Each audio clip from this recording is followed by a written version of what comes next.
50 years have passed since this happened, and there's been a few months since the anniversary. What do you find yourself thinking about most when it comes to the Attica incident? I think the apology always comes to mind, because when we started out, we were asking for this 5-point plan for justice. And although we've got the other 4 pieces of it, the 5th is still left undone. And it's probably just as important to me now, if not more, than what it was when we, started our group in early 2000. But an apology is important to me and the group. For people who don't know, what happened to your father during the uprising? Okay, so my father he was working vacation relief, which is essentially a position that you go in and you fill in where people are on vacation, and you do it for, several, maybe weeks at a time. My father enjoyed working that because he got to, kind of move around the prison and meet other people and other corrections officers and so on. So he had been on vacation relief that day, and he was working right in the central hub, which is called Times Square. And basically his job was to key the gates and allow, one gate of inmates to come through with the corrections officers. They stay in the center, he keys the other gate, and they move on. It's like a security aspect. And he had all the keys to the central hub, so there was 4 coming in. They would call them tunnels, but they really weren't underground. They were above ground and catwalks above. So my father was working that day, and of course there was the incident before, the night before, that kind of led to this. And what happened is there was a spontaneous eruption in a tunnel. So my father could see what was happening. He locked some of the other corrections officers that he was working with into the other gates for safety, while other corrections officers were coming when they had heard that something was going on in a tunnel. And what ended up happening is that the corrections officers that were in a tunnel with those inmates were beaten severely, unconscious, so that their keys were removed from that, and that gave them access to the back part of the prison. By the time that they went back there, got a few hostages, picked up, baseball bats and, weapons, then they were going to come back through. And they were pushing on the gate. And at this time, there was at least about 80 inmates in that particular section. They were pushing on a gate, and there was a known weld, not known to anybody, but known in terms of when the prison was built, there was a piece of metal that ascends into the ceiling. And essentially, it was made too short. So they butt welded it, which apparently is a type of weld that is not very strong. And with the inmates pushing on it, with 40 years of paint over top of it, it just broke. And when the gate came down, that's what left my father defenseless. They beat him severely. Autopsy shows that it was most likely a 2x4. He sustained 2 open skull fractures, and was just essentially left in the middle of Times Square to die as inmates are just running amok. And obviously with his keys and access that he had to the rest of the prison, that's how the inmates gained access to all the other corridors. What inspired you to write the book after all these years? Gary Craig. I think my inspiration was Gary Craig saying to me, listen, I kind of think it's now or never. And we had discussed writing a book 10 years ago, and I just wasn't in the right place. And then, with the lockdown of COVID and everything that was kind of going on, my work was a little bit slow, and so was his. So we reached out, we sent out a couple chapters to some companies, and we got some bites back quite quickly. All of them have very short deadlines because of trying to get it, produced and for the anniversary, in time for the anniversary. So essentially, we were given about 5.5 weeks to write it, with 2 weeks worth of revisions.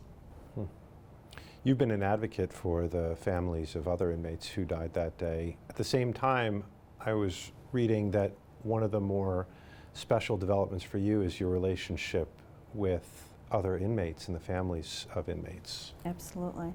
I think that initially was a piece of my life that probably would never have happened had I not decided kind of the path that I wanted to take on this, which was to listen to whoever had knowledge of my father, and whoever it was, if it was an inmate or if it was a correction officer or whatever it was, I was going to listen to it. And I found some amazing stories, and I found some amazing people.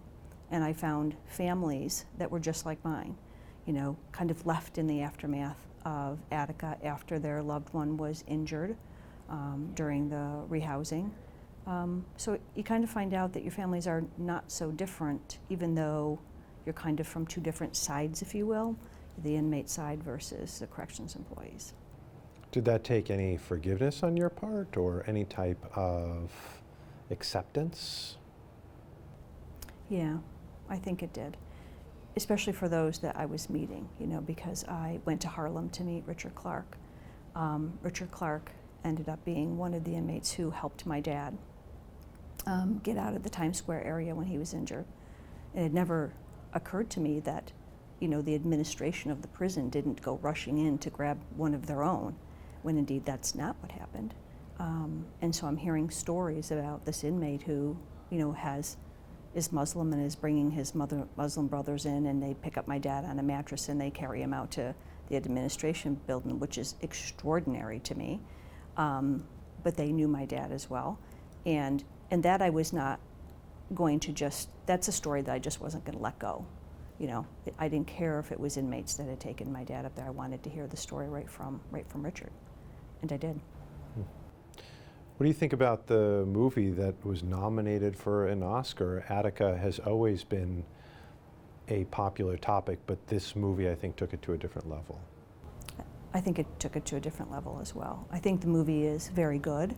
I think the information in it, for the most part, is very good. I would have loved to have seen more about our families and the corrections officers that were involved, and I think it would have made it a bit more even, although I think it's essentially a very good movie. When it comes to the role of the state and how it was handled, when you think back, is that the most egregious thing to you, the decision to go in like they did? I think that was egregious, and that's one of a few things that I think of. But I also think of the abysmal treatment of the families in the aftermath of that retaking. But the retaking probably is at the top. Yeah, and obviously the murder of your father. I mean, I don't want to discount that. They talk about the conditions within the prison. Through your investigation, through your research, what did you discover about that? I discovered the same thing pretty much that's on all the movies and all the books, is that, you know, the first 28 demands that they wanted in the manifesto were very much humanitarian in nature. And I think things that to us today would just be a no-brainer. But prisons were very different in the 70s. So I personally had no issues with the manifesto until they added amnesty and travel to an imperialistic country, which were the two that they added on. Mm-hmm. What do you hope people take away from your book who read it? I hope they take away another perspective. No other book about Attica has been written by a survivor. All the books on Attica have been written by historians that certainly can tell a good story, right? But they haven't lived it. I have lived Attica my entire life. My name is what it is, and it will be forever tied to Attica. And I hope they enjoy it. I hope they can understand, you know, what one person's evolution has been, and can appreciate that. What do you mean by evolution? It was an evolution. It was for me a change in the way that I was brought up, in the way that I was brought up to think. They were conscious decisions. I had to, every time I gained a new piece of information, I had to think about it, you know, and decide how it was going to set with me, especially if it was something that I just had absolutely no knowledge of. And a lot of it, like I said, came from the inmates or came from the way that something was done that I didn't know anything about. And so either you can choose to take that and find a place for it, right, in your own story, or you can just deny it and say, no, that didn't happen, and just continue to live in a very small box with this very small idea of what it was. But I didn't feel comfortable there. And so for me, it was an evolution. And every time I got something, I had to kind of process it, if you will, and decide what I was going to do with it. It seems like more people could benefit from that approach these days. Probably so. So the last thing that I just thought of is your book, while offering a different perspective, you're saying it's a different perspective from a person who has taken in and absorbed other perspectives. Correct. Absolutely. And I had a perspective. I had a perspective when I was a child, and then it changed a little bit as I was, a high schooler, and then it changed a whole lot when I went to college, and even more as I got older. And I adopted other people's perspectives and other people's stories as I went along, especially, I think, when I heard some of the other corrections officers, particularly Michael Smith, talk about, his perception of Attica and what he saw it to be. And it was the one that was matching in my head, but I really hadn't said it out loud. And then I listened to Mike Smith speak one night, and I thought, that's the truth. That's what happened at Attica. And it was a combination of politics, because Attica is certainly political at its heart, right?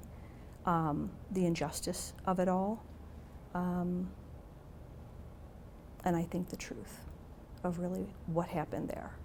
And there are plenty of people to this day that have a completely different thought of what the truth of Attica is than what I do. Completely. People who deny facts, choose to stay in that small box. And that works for them. Because if they had to look at the bigger picture or look at the atrocities that was done to people maybe that they knew, or that the people it was done by they knew, it would be unacceptable for them. They wouldn't be able to accept that. Mm-hmm. But there is a lot to be said about reconciliation and evolution.